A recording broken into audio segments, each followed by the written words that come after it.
नमस्कार विद्यार्थीगण, कैसे हैं आप सभी लोग। उम्मीद ये है कि आप सब अच्छे होंगे और आपकी पढ़ाई भी एकदम बेहतरीन तरीके से चल रही होगी। अब जैसा कि आपको पता है कि अपनी फिजिक्स में दूसरा चैप्टर चल रहा है और दूसरे चैप्टर का आज ये 6वां लेक्चर है। और आज के इस लेक्चर में पता है क्या करने वाले हैं। कोई वैद्युत द्विध्रुव दिया होगा, उसकी अच्छी स्थिति में वैद्युत विभव निकालना होगा या उसकी निरक्षी स्थिति में वैद्युत विभव निकालना होगा। तो हेडिंग क्या हुई आज की कि वैद्युत द्विध्रुव के कारण अच्छी स्थिति में वैद्युत विभव, और दूसरी हेडिंग पड़ेगी वैद्युत द्विध्रुव के कारण निरक्षी स्थिति में वैद्युत विभव। तो ये पहली हेडिंग डाल लेते हैं, क्या वैद्युत द्विध्रुव के कारण अच्छी स्थिति में वैद्युत विभव। जैसे हमने वैद्युत द्विध्रुव के कारण अच्छी स्थिति में वैद्युत क्षेत्र की तीव्रता पता की थी, वैसे ही वैद्युत विभव पता करना। अच्छा, इसके लिए देखो हमने आपके लिए 2 लाइनें थ्योरी भी लिख दी और चित्र भी बना दिया है।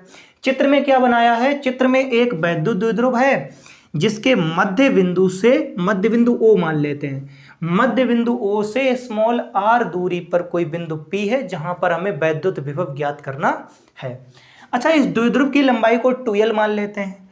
अगर लंबाई मान लो 2l है तो सीधी सी बात है l इधर होगी और l इधर होगी, आधी लंबाई l और आधी लंबाई l। ठीक, तो इतनी बात समझ में आनी चाहिए भाई। अच्छा, अब देखो थ्योरी कैसे लिखते हैं।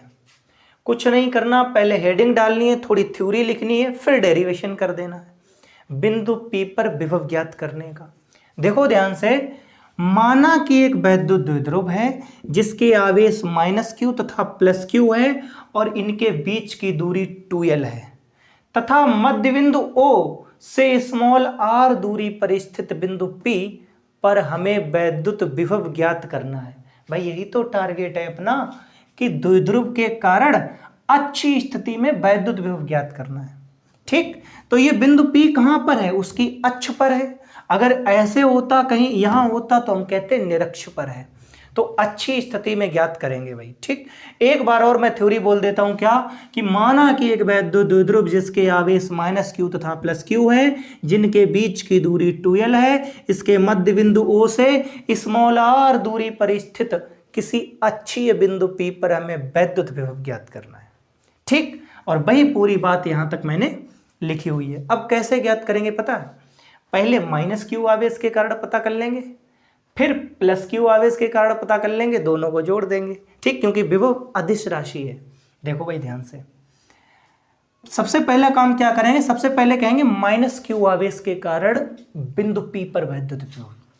क्या लिखेंगे, -q आवेश के कारण, आवेश के कारण बिंदु P पर वैद्युत विभव, वैद्युत विभव। अच्छा, पहला आवेश -q है तो इस आवेश के कारण V1 मान लेते हैं, इसके कारण मान लेते हैं वैद्युत विभव है V1।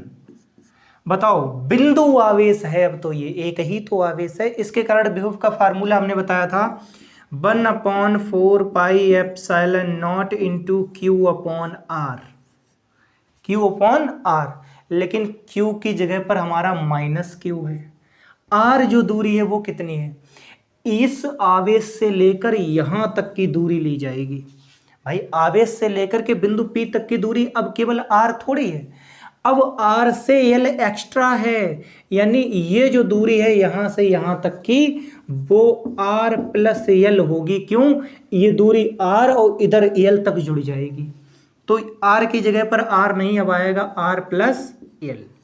ये तो हो गया -q आवेश के कारण, इसको डाल देते हैं समीकरण नंबर 1। अच्छा, अब जब +q आवेश के कारण निकालेंगे तब दूरी पता है कितनी ली जाएगी, जो R दूरी है यहां से यहां तक की, उसमें से ये L हटा दी जाएगी पीछे वाली, यानी यहां से यहां तक की दूरी गिनी जाएगी +q से P तक की। तो ये पूरी R है और ये इतनी L है, तो L वाली छोड़ देंगे तो ये दूरी R - L हो जाएगी।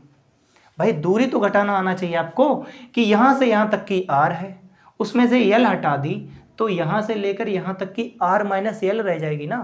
तो जब +q के कारण निकालेंगे तो दूरी की जगह R - L रखेंगे। अब देखो भाई ध्यान से, +q आवेश के कारण, आवेश के कारण बिंदु P पर वैद्युत विभव, बिंदु P पर वैद्युत विभव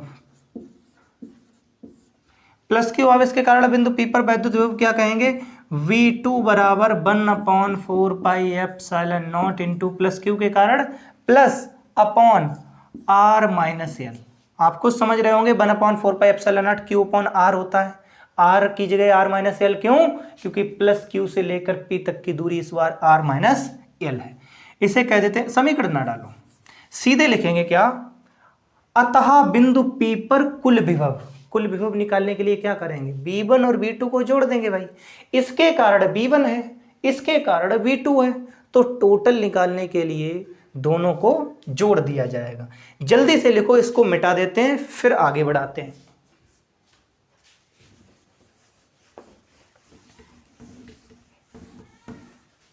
देखो भाई, अतः बिंदु P पर, अतः बिंदु P पर, बिंदु P पर परिणामी वैद्युत विभव, परिणामी माने कुल, परिणामी हटा के कुल ही लिख लो, कुल वैद्युत विभव, कुल वैद्युत विभव। अतः बिंदु P पर कुल वैद्युत विभव के लिए क्या करेंगे, V बराबर, दोनों के कारण जो निकाला हुआ है जोड़ देंगे, V बराबर होगा V1 प्लस V2। तो V बराबर आएगा, इसको और इसको जोड़ो भाई, क्या कहेंगे, 1/4πε0 into minus Q upon R plus L plus, ये जोड़ लिया V1, अब V2 भी उठा के जोड़ लो, 1/4πε0 into Q upon R minus L. इतनी बात मेरे ख्याल से सबको समझ में आ गई होगी कि V1 और V2 को जोड़ेंगे तो इन दोनों को जोड़ लिया जाएगा।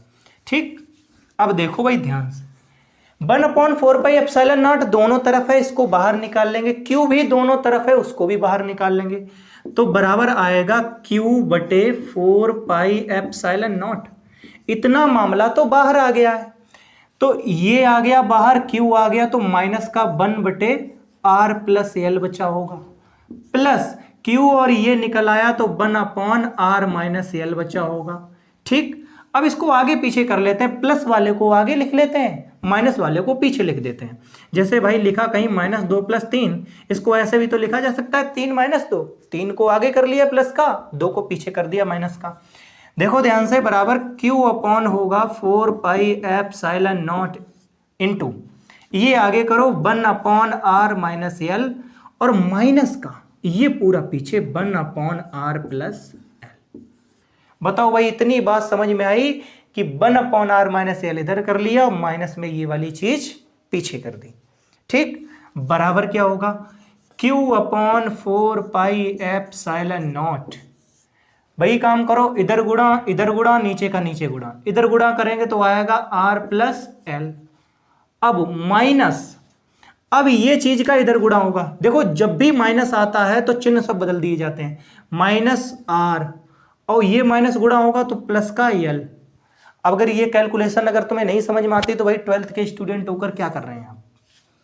ठीक है, ये सीधी सी बात पता होना चाहिए, जब ये इधर 1 में गुणा होगा तो माइनस का r होगा और प्लस का l होगा। अच्छा, बटे में क्या आएगा, r² माइनस का l²। ठीक, अब -r से प्लस का r कट जाएगा। देखो भाई ध्यान से, देखो बराबर Q/4πε0 इंटू एल, और एल ऊपर बन जाएंगे 2l, और बटे में आएगा r² माइनस l²। ठीक है, अब इसको मिटा देते हैं। सीधी सी बात है, ये जो r लंबाई है वो बहुत ज्यादा है, एल उसकी तुलना में बहुत कम है। वही कॉन्सेप्ट फिर लगाएंगे क्या, चूंकि एल r की तुलना में बहुत छोटा है, r की तुलना में ऐसे लिखो, l² r² की तुलना में बहुत छोटा है, बहुत छोटा है, अतः इसे छोड़ने पर इसको छोड़ दिया जाएगा।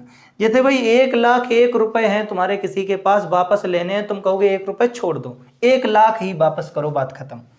वैसे ही यहां कहा जाता है, सीधी सी बात देखो ध्यान से, जो आर है और जो एल है उसमें बड़ा कौन है, आर, यानी आर जो है ज्यादा बड़ा है, एल जो है वो ज्यादा छोटा है। अगर एल छोटा है तो सीधी सी चीज है, एल स्क्वायर तो और छोटा होगा, तो एल स्क्वायर आर स्क्वायर की तुलना में बहुत छोटा है, अतः इसे छोड़ने पर, किसे, एल स्क्वायर को। तो अब क्या करेंगे, v बराबर आएगा q/4πε0, और ऊपर आएगा 2l बटे, किसको छोड़ देंगे, एल स्क्वायर को, बटे में आएगा आर स्क्वायर। ठीक, तो v बराबर q को अंदर गुणा कर दो, आएगा 1/4πε0 इंटू q अंदर करो 2ql बटे आर स्क्वायर। देखो ध्यान से, 1/4πε0 है, q अंदर चला गया, 2ql बन गया। ये ऐसा क्यों किया, क्योंकि हम जानते हैं p बराबर 2ql होता है, तो v बराबर आएगा 1/4πε0 इंटू 2ql की जगह पर आ जाएगा p बटे आर स्क्वायर। बस ये आ गया फार्मूला।